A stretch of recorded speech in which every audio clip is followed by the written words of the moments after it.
Imaginez ne plus jamais avoir à racheter de graines de tomates. Ça vous paraît utopique? Et si je vous disais qu'un seul et unique plant, le plus savoureux, le plus productif de votre jardin, pourrait vous fournir des tomates pour l'éternité? Oui, vous avez bien entendu. Il existe une technique méconnue qui permet de littéralement cloner vos tomates préférées année après année, en conservant absolument toutes leurs qualités variétales. Dans cette vidéo, je vais vous révéler tous les secrets de cette méthode incroyable et vous prouver que chacun d'entre vous peut créer sa propre ligne de production infinie de tomates parfaites. Prêt à dire adieu à la loterie des semis et aux maux de tête annuels liés au plan? Alors, regardez attentivement. Chaque année, des millions de passionnés de jardinage passent par le même rituel. D'abord, le long choix des graines, la lecture des avis, l'espoir de trouver enfin cette variété idéale. Ensuite, le semis délicat, le repiquage, la bataille pour chaque pouce sous la lampe horticole. Et même si tout se passe bien, il n'y a aucune garantie que ce qui sortira du joli paquet corresponde à vos attentes. Erreurs de variété, faible germination, saveur décevante, des problèmes qui vous sont familiers, n'est-ce pas? Ce cycle traditionnel coûte du temps, de l'argent et, le pire de tout, des nerfs. Mais que se passerait-il si vous pouviez sortir de ce cercle vicieux? Imaginez que la saison dernière, vous ayez eu un plant absolument phénoménal, avec des fruits incroyablement sucrés et résistants aux maladies. Habituellement, nous lui disons adieu avec regret à l'automne. Et c'est dommage. Car c'est précisément dans ce plan que se cache la clé d'une récolte infinie. La méthode dont nous allons parler s'appelle la multiplication végétative. Il s'agit, en substance, de créer une copie génétique, un clone parfait, de votre meilleure plante, et c'est bien plus simple qu'il n'y paraît. Alors, allons-y. Commençons par les bases. Qu'est-ce donc que la multiplication végétative de la tomate? Pour faire simple, il s'agit de créer une nouvelle plante, non pas à partir d'une graine, mais en utilisant un fragment du pied déjà existant, le pied parental. Le plus souvent, on utilise les pousses latérales qui se développent à l'aisselle des feuilles, ce que nous appelons couramment les gourmands. La tomate a une capacité incroyable. Pratiquement n'importe quelle partie de la plante, si elle est placée dans des conditions favorables, peut développer des racines et se transformer en un plant à part entière et fructifère. Imaginez que vous puissiez faire pousser un clone de vous-même à partir d'un seul doigt. C'est de la science-fiction, non? Pourtant, pour les plantes, c'est un processus tout à fait normal. Cette méthode de multiplication reproduit fidèlement la génétique du parent. Cela signifie que si vous prélevez une bouture sur un pied qui produit des fruits incroyablement sucrés et volumineux, la nouvelle plante donnera exactement les mêmes fruits. Pas de surprise, pas de loterie. Vous avez la garantie à 100% de conserver la variété avec toutes ses caractéristiques uniques.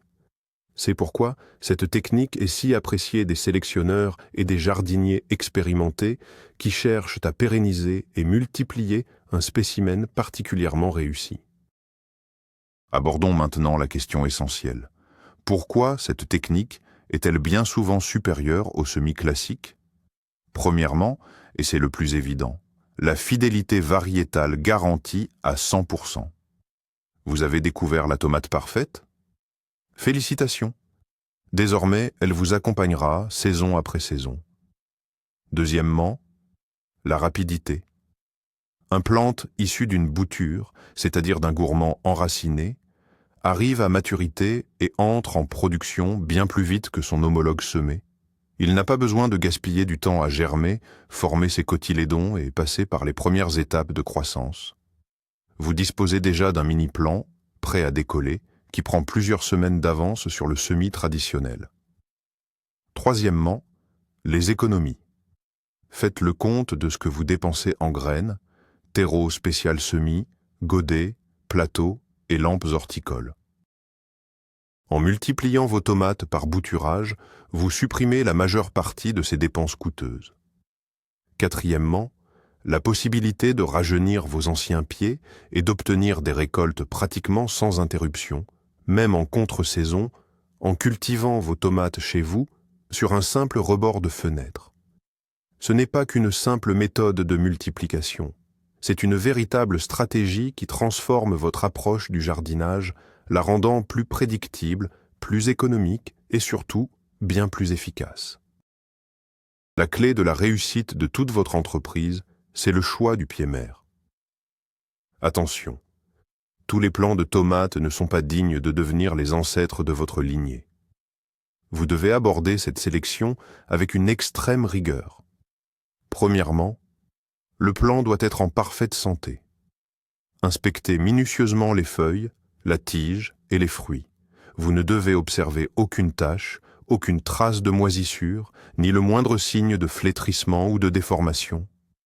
Gardez à l'esprit que vous clonez la plante avec toutes ses particularités, y compris les maladies latentes. Si le pied-mère est porteur d'une maladie, toute sa descendance sera irrémédiablement infectée. Deuxièmement, sélectionnez le plant le plus vigoureux et le plus productif. Comparez-le à ceux qui l'entourent. Quel est son niveau de nouaison? Ses fruits sont-ils bien formés et homogènes? Sa tige est-elle particulièrement robuste? Votre objectif est de désigner le champion. Troisièmement, le goût, évidemment. Ne prélevez des boutures que sur le pied, dont les fruits vous ont procuré une véritable extase gustative. Après tout, c'est pour conserver cette saveur unique que vous entreprenez tout cela. Le moment idéal pour faire ce choix est la période de pleine fructification, lorsque le plant a révélé tout son potentiel. Marquez ce pied avec un ruban pour éviter toute confusion et traitez-le comme un véritable trésor. C'est votre fonds génétique de sécurité pour les années à venir. Un point absolument crucial, c'est le moment idéal pour prélever vos boutures de tomates en vue de l'enracinement. Nous avons plusieurs options, chacune ayant des avantages spécifiques. Le premier moment, et le plus courant, c'est le milieu de l'été, en juillet ou début août. À cette époque, vos pieds de tomates sont en pleine croissance et produisent beaucoup de gourmands sains et vigoureux. Les boutures prélevées à ce moment-là s'enracinent très rapidement et ont le temps de produire une récolte avant la fin de la saison, surtout si vous les plantez sous serre ou dans de grands conteneurs. C'est une excellente stratégie pour obtenir une deuxième vague de fruits. La deuxième période importante, c'est la fin de l'été et le début de l'automne, grosso modo de fin août à fin septembre. C'est le moment où l'on se prépare à sauver nos variétés favorites pour l'hiver. Nous prélevons des boutures sur nos meilleurs plants, nous les enracinons et les rentrons à l'intérieur pour les faire pousser sur un rebord de fenêtre. Ces plants deviendront nos pieds-mères pour l'année suivante. Au printemps, nous pourrons prélever de nouvelles boutures sur ces pieds pour obtenir des plants robustes, prêts à démarrer la nouvelle saison. Il est déconseillé de prélever les gourmands trop tôt au printemps, lorsque le plant est encore fragile, ou trop tard en automne, lorsqu'il est déjà affaibli par le froid et potentiellement atteint de maladies. La bouture idéale est jeune, bien verte, turgescente, mesurant entre 10 et 15 cm, et bien sûr, elle doit être prélevée sur une pousse saine et vigoureuse. Avant de commencer cette opération délicate, assurez-vous de préparer tous les outils nécessaires. Une bonne préparation, c'est la moitié du succès garanti. Rassurez-vous, vous n'aurez besoin de rien de compliqué ou de coûteux. Tout le matériel requis est probablement déjà à portée de main. Premièrement, l'outil de coupe doit être bien affûté. L'idéal est d'utiliser un cutter à lame rétractable, un scalpel, ou des ciseaux très fins et très aiguisés. Il est crucial que la coupe soit nette et franche, et non écrasée. Des sécateurs émoussés, par exemple, peuvent endommager les tissus de la tige, ce qui compliquerait l'enracinement et augmenterait le risque de pourriture. Deuxièmement, la désinfection est obligatoire. Avant chaque coupe, la lame de votre instrument doit être traitée avec de l'alcool, de la chlorhexidine ou tout autre antiseptique. Ce point est absolument crucial pour éviter de propager d'éventuelles maladies d'une plante à l'autre. Troisièmement, vous aurez besoin de récipients pour l'enracinement. Cela peut être de simples gobelets en plastique, de petits pots en verre opaque pour un enracinement dans l'eau, ou de petits godets remplis de tourbe ou de vermiculite si vous choisissez l'enracinement en substrat. Préparez également de l'eau décantée à température ambiante ou un terreau léger et aéré. Il est possible d'utiliser des stimulateurs de racines si vous le souhaitez, mais nous y reviendrons plus tard dans une section dédiée. Ça y est, tout est prêt. Nous passons maintenant à l'étape la plus cruciale, la suppression du gourmand. Je vous rappelle que les gourmands sont des pousses latérales qui émergent de l'aisselle de la feuille, c'est-à-dire de l'angle formé entre la tige principale et la base du pétiole. Pour le bouturage, privilégiez les gourmands de deuxième ou troisième ordre, ceux qui n'ont pas encore eu le temps de se lignifier. Choisissez une pousse bien robuste et saine, de l'épaisseur d'un crayon et mesurant environ 10 à 15 cm de long. Idéalement, elle devrait présenter 3 à 4 entrenœuds. Maintenant, le point essentiel, la technique de coupe. La coupe doit être effectuée avec un outil tranchant et préalablement désinfecté, en formant un angle d'environ 45 degrés. Éloignez-vous de 1 à 2 cm de la tige principale. Surtout, ne coupez pas le gourmand à ras, afin de ne pas endommager la plante mère. Le petit moignon restant séchera et tombera de lui-même après quelques jours. Certains jardiniers préfèrent ne pas couper, mais détacher délicatement le gourmand par torsion à sa base. Cette méthode est aussi valable, car au point de rupture, elle laisse apparaître ce que l'on appelle le talon, un petit morceau de tissu de la tige principale qui est réputé pour faciliter un meilleur enracinement. Essayez les deux techniques et décidez celle qui vous convient le mieux. L'important est d'agir avec assurance et de ne pas blesser la tige principale. Une fois que vous avez la bouture en main, la première étape est de bien la préparer pour l'enracinement. Il ne suffit pas de la mettre directement dans l'eau ou de la planter dans le sol. Cette préparation ne prendra que quelques minutes, mais elle augmentera considérablement vos chances de succès.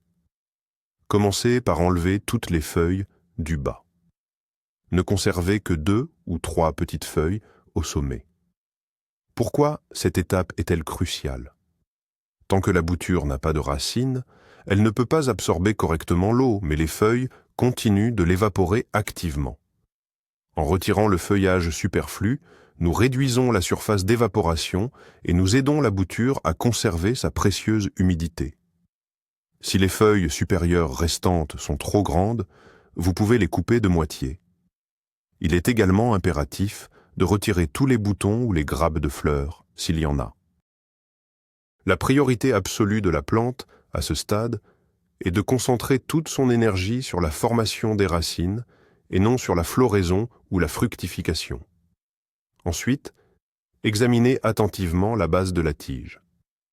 Si la coupe n'est pas parfaitement nette, rafraîchissez-la avec un couteau bien aiguisé. Vous pouvez également pratiquer quelques légères incisions longitudinales sur la tige, d'1 à 2 cm de long.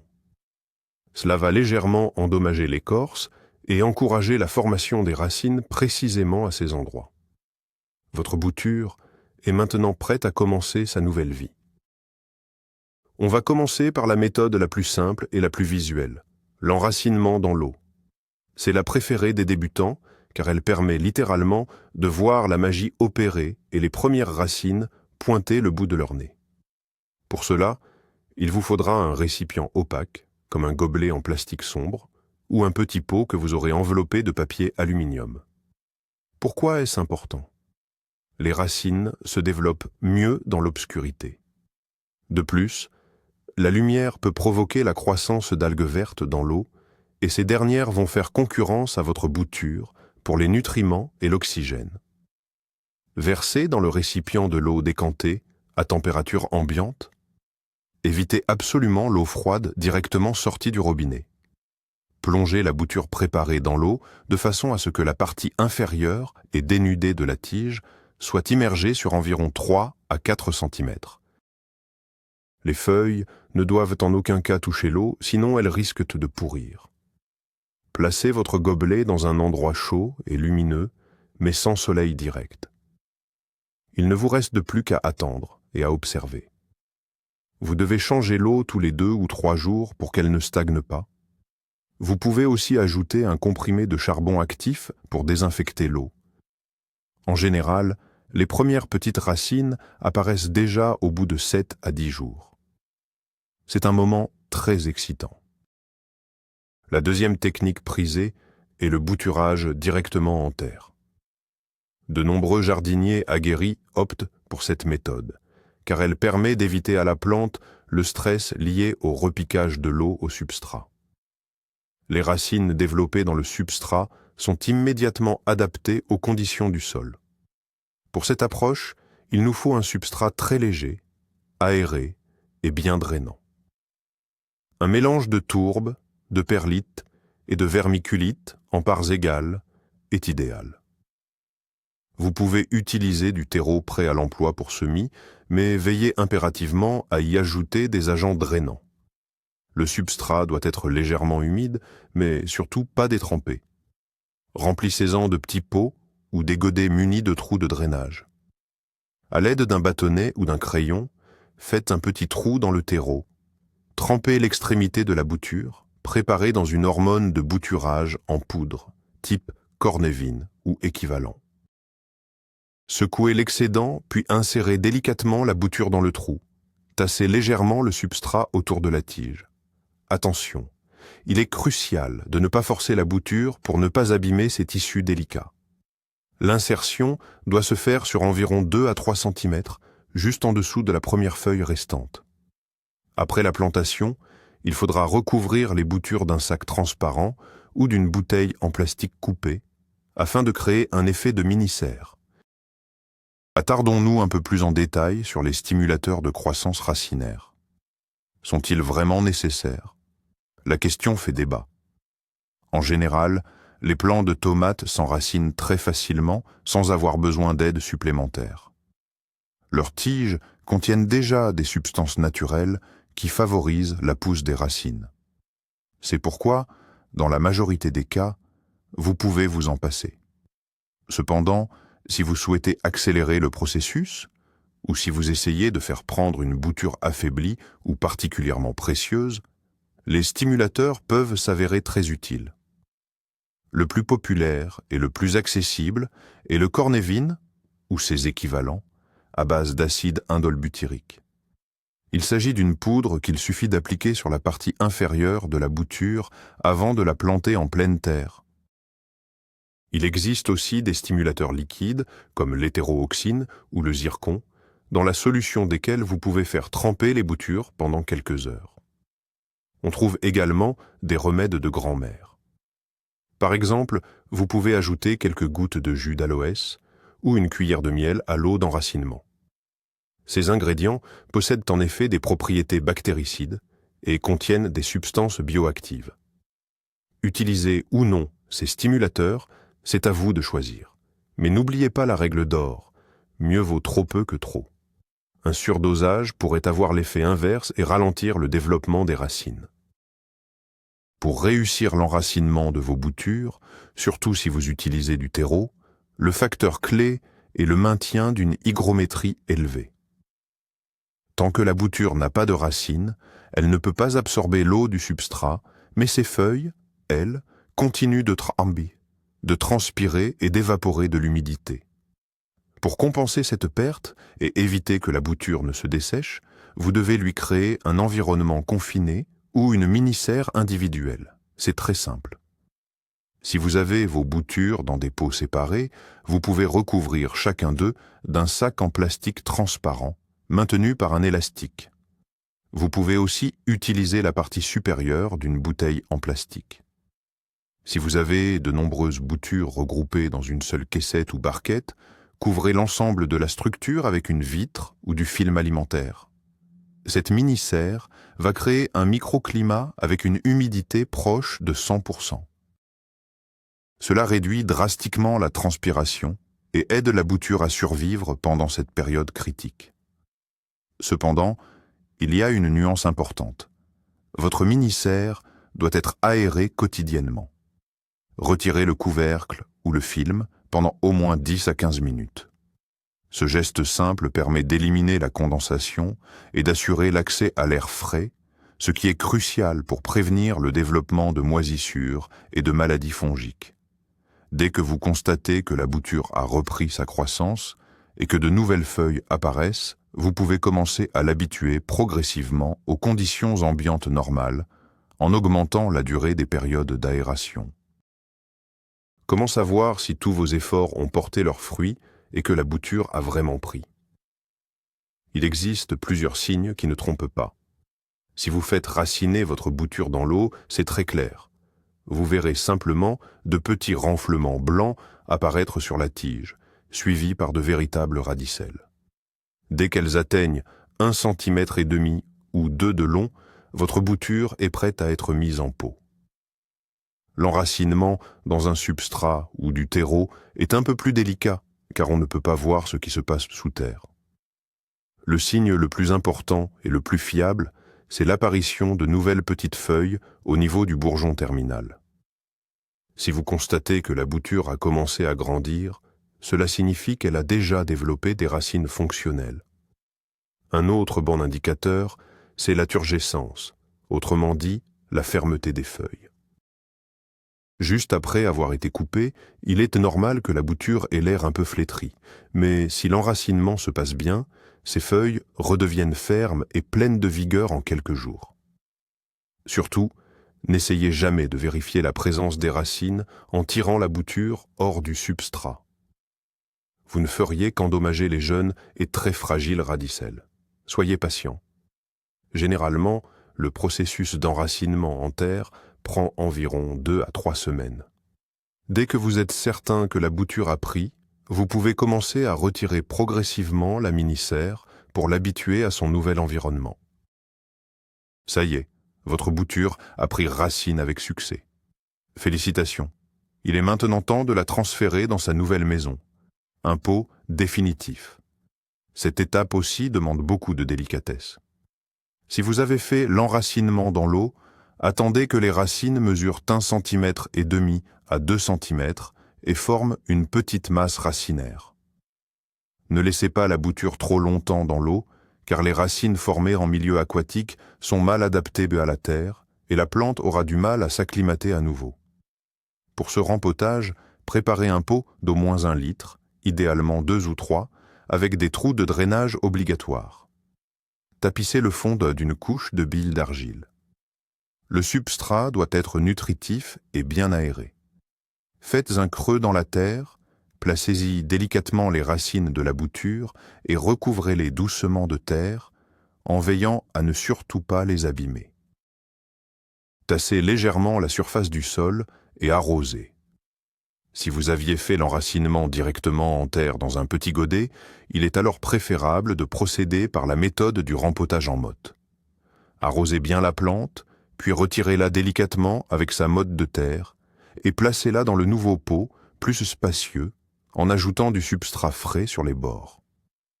Cette approche stresse minimalement le système racinaire. Après le rempotage, placez la plante à mi-ombre pendant quelques jours afin qu'elle puisse s'habituer à son nouvel environnement. La partie la plus fascinante de notre stratégie, c'est de réussir à conserver nos plants de tomates pendant l'hiver. C'est la clé pour que votre cycle de culture ne s'arrête jamais. Imaginez, il neige dehors, et pourtant, sur votre rebord de fenêtre, vous avez un petit plant de votre tomate d'été préférée qui verdit. À l'approche de l'automne, avant les premières gelées, vous prélevez des boutures sur vos meilleurs plants, qu'ils soient en serre ou en pleine terre. Vous les faites ensuite raciner, comme nous avons déjà appris à le faire, et vous les transplantez dans des pots d'au moins 5 à 7 litres. Ce sont ces plants que vous allez faire hiverner chez vous. L'objectif principal pendant l'hiver n'est pas d'obtenir une grosse récolte, bien que ce soit possible avec un excellent éclairage d'appoint, mais de maintenir le plant en pleine santé et vigoureux jusqu'au printemps. Au printemps, Ce pied-mère vous permettra de prélever des dizaines de nouvelles boutures. Vous obtiendrez ainsi, avant même le début de la saison, vos propres plants, robustes, puissants, et surtout absolument gratuits, qui produiront des fruits bien plus tôt que ceux issus de semis. Pour réussir l'hivernage de vos tomates, il faut respecter 3 conditions essentielles: une lumière suffisante, une température adéquate et un arrosage maîtrisé. Ce n'est pas aussi compliqué qu'il n'y paraît, et c'est tout à fait à la portée d'un jardinier débutant. Découvrons ensemble chacun de ces points en détail. Le choix de l'emplacement pour l'hivernage est une étape absolument cruciale. L'idéal est de choisir le rebord de fenêtre le plus lumineux de votre maison, idéalement exposé au sud ou au sud-est. La tomate est une plante qui adore la lumière, et pendant l'hiver, avec la faible durée du jour, elle manquera forcément de soleil. Par conséquent, l'organisation d'un éclairage d'appoint est une nécessité absolue. Il est préférable d'utiliser des lampes horticoles spéciales à spectre complet. Vous devrez les allumer matin et soir, de façon à ce que la durée totale d'éclairage pour vos plants atteigne au moins 12 à 14 heures. La lampe doit être placée à une hauteur de 20 à 30 cm au-dessus de la cime de la plante. En ce qui concerne la température, les tomates n'aiment pas la chaleur excessive, surtout lorsqu'elle est combinée à l'air sec produit par le chauffage. La température optimale pour l'hivernage est de 18 à 20 degrés en journée et de 15 à 16 degrés la nuit. Efforcez-vous d'isoler la plante de l'air chaud dégagé par les radiateurs, par exemple en utilisant un écran réflecteur en aluminium. Certains jardiniers réussissent à conserver les pieds mettent dans des caves ou des celliers frais et hors gel à une température de 5 à 8 degrés. Dans ces conditions, la plante entre en dormance. Cependant, cette méthode requiert une certaine expérience et n'est pas adaptée à toutes les variétés de tomates. L'entretien des plants de tomates en hiver n'a rien à voir avec celui de l'été. La règle d'or, c'est la modération absolue en toutes choses. L'arrosage, par exemple, doit être effectué avec la plus grande prudence. En hiver, à cause des températures plus basses et du manque de lumière, la plante consomme beaucoup moins d'eau. Le surarrosage est la cause la plus fréquente de la perte de vos tomates d'hiver, car il entraîne l'asphyxie du sol et favorise l'apparition de la pourriture racinaire. N'arrosez votre plant qu'après avoir vérifié que les 2 ou 3 premiers centimètres de terre en surface sont bien secs. Utilisez toujours de l'eau décantée et à température ambiante. Il ne faut pas non plus faire d'excès avec les apports d'engrais. De novembre à janvier, période où l'ensoleillement est le plus faible, vous pouvez soit arrêter complètement la fertilisation, soit n'apporter qu'une seule fois par mois un engrais complet à faible teneur en azote. L'azote stimule le développement du feuillage qui, en hiver, deviendrait faible et étiolé. Il est préférable de privilégier les engrais potassiques et phosphorés, excellents pour renforcer le système racinaire et l'immunité de la plante.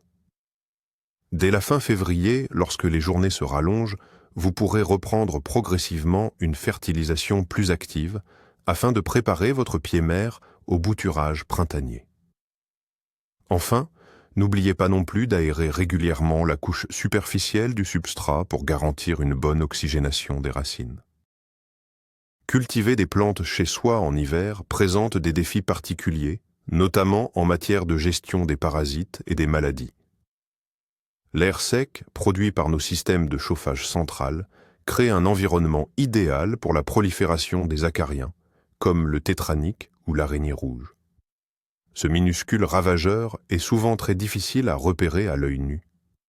Le signe principal de son arrivée est l'apparition de fines toiles d'araignée, généralement au revers des feuilles, accompagnées de minuscules points jaunes sur le limbe.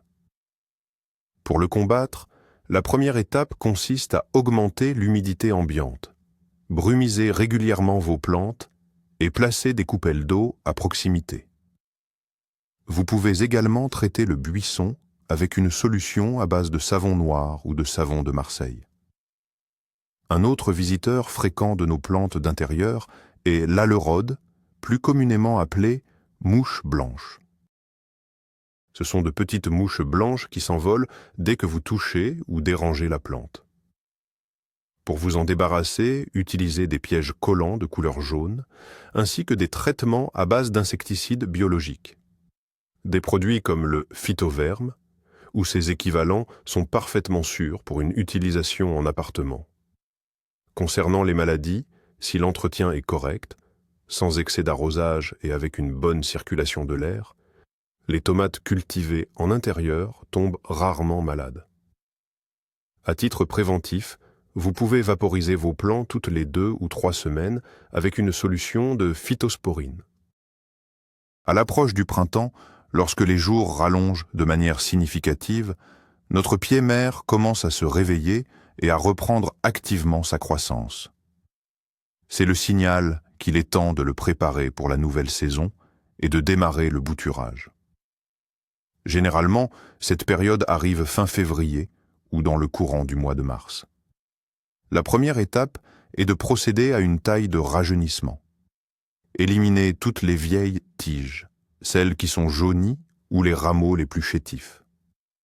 Raccourcissez légèrement les branches trop longues, afin de stimuler l'apparition de nouvelles pousses vigoureuses. Après la taille, vous devrez bien nourrir la plante avec un engrais complet, riche en azote, pour lui donner la force nécessaire à la production de masse foliaire. Ce sont justement ces nouvelles pousses, jeunes et saines, qui fourniront le matériel idéal pour obtenir des plants pour la saison à venir. D'un seul pied, mère ayant bien hiverné, vous pouvez obtenir entre 10 et 30 boutures de haute qualité. Imaginez. Vous aurez toute une armée de clones de votre meilleure variété de tomates prêts à être plantés en pleine terre. Ces plants seront robustes, sains, et commenceront à fructifier bien plus tôt que ceux cultivés à partir de graines. C'est la véritable clé de voûte de notre plan. Créer un cycle de production de tomates quasi perpétuel. Passons en revue les erreurs les plus fréquentes commises par les débutants qui tentent de maîtriser cette technique. Erreur numéro 1. Utilisez des plantes malades ou faibles pour le bouturage. Rappelez-vous. Matière première, médiocre. Résultat médiocre. Choisissez uniquement la crème de la crème. Erreur numéro 2, une mauvaise préparation de la bouture. Si vous laissez les feuilles inférieures ou les hampes florales, elles épuiseront l'énergie nécessaire à l'enracinement. N'ayez pas de scrupules, arrachez-les. Erreur numéro 3, le surarrosage. Cela s'applique aussi bien à l'enracinement dans l'eau, que l'on oublie de changer, qu'en terre, que l'on transforme en bourbier. Les racines ont besoin non seulement d'eau, mais aussi d'air. Retenez ceci, il vaut toujours mieux sous-arroser que trop arroser. Erreur numéro 4, négligez la mini-serre, surtout lorsque vous bouturez en pleine terre. Sans un taux d'humidité élevé, la bouture non racinée perdra rapidement son eau et mourra. Erreur numéro 5. La précipitation. Il ne sert à rien de sortir votre bouture de terre tous les jours pour vérifier si les racines sont là. Armez-vous de patience et surveillez les signes extérieurs. En évitant ces erreurs simples, vous garantirez presque votre succès et vous serez surpris de la facilité et du plaisir que l'on a à créer de nouvelles plantes de ses propres mains. Nous arrivons maintenant au point culminant de notre stratégie, la fermeture du cycle perpétuel. Rappelons le début. Au printemps, vous avez prélevé des boutures sur votre pied-mère, qui a passé l'hiver, et vous avez développé de magnifiques jeunes plants. Vous les avez repiqués, soit sous serre, soit en pleine terre. Durant l'été, ces plants clones vous offriront une récolte splendide, dont le goût et les caractéristiques seront absolument identiques à ceux du parent. Mais que se passe-t-il ensuite? Eh bien, tout recommence. Dès la mi-saison, vous pouvez de nouveau prendre des rejets sur ces nouveaux pieds, les faire raciner et ainsi obtenir une deuxième vague de production. Enfin, à la fin de la saison, vous sélectionnerez de nouveau les meilleurs spécimens, les plus vigoureux, et vous couperez les boutures nécessaires pour l'hivernage. De cette manière, votre variété préférée vivra éternellement chez vous, se transmettant d'année en année, de génération en génération. Vous ne dépendez plus des producteurs de semences, ni des caprices de la météo au moment du semis. Vous disposez de votre propre matériel génétique, éprouvé et totalement fiable. Ce n'est pas qu'une simple technique agronomique, c'est une véritable philosophie de jardinage basée sur l'intelligence et l'économie qui vous offre un contrôle absolu sur votre récolte. Une fois que vous aurez essayé cette approche, il est fort probable que vous ne voudrez plus revenir aux méthodes traditionnelles. En résumé, faisons le bilan de ce que nous avons appris. Aujourd'hui, nous avons percé le secret qui permet de cultiver des tomates de manière quasi illimitée. Nous avons vu qu'avec une technique de bouturage simple ou de multiplication végétative, vous pouvez créer des clones exacts de vos plants les plus performants. Ceci vous assure une garantie totale de préserver votre variété préférée. De plus, cela accélère considérablement la récolte et vous fait économiser beaucoup d'argent et de stress en évitant l'achat annuel de graines et la phase délicate des semis. Nous avons détaillé l'ensemble du processus, du choix du pied-mère, idéal à la coupe correcte des boutures, en passant par les 2 méthodes d'enracinement, et surtout la façon de conserver les plants chez vous pendant l'hiver. Désormais, vous savez comment transformer votre simple rebord de fenêtre en une véritable pépinière pour vos futures jeunes pousses d'élite. Cette méthode est une astuce géniale qui change la donne et ouvre des perspectives incroyables pour tous les jardiniers. Un grand merci d'avoir regardé cette vidéo jusqu'au bout. Si ce contenu vous a été utile, n'hésitez pas à soutenir la chaîne avec un pouce bleu et à vous abonner pour ne manquer aucune de nos prochaines astuces de jardinage.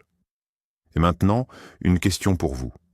Avez-vous déjà essayé de faire raciner des gourmands de tomates ou d'autres plants? Partagez votre expérience ou posez vos questions dans les commentaires. Continuons la discussion.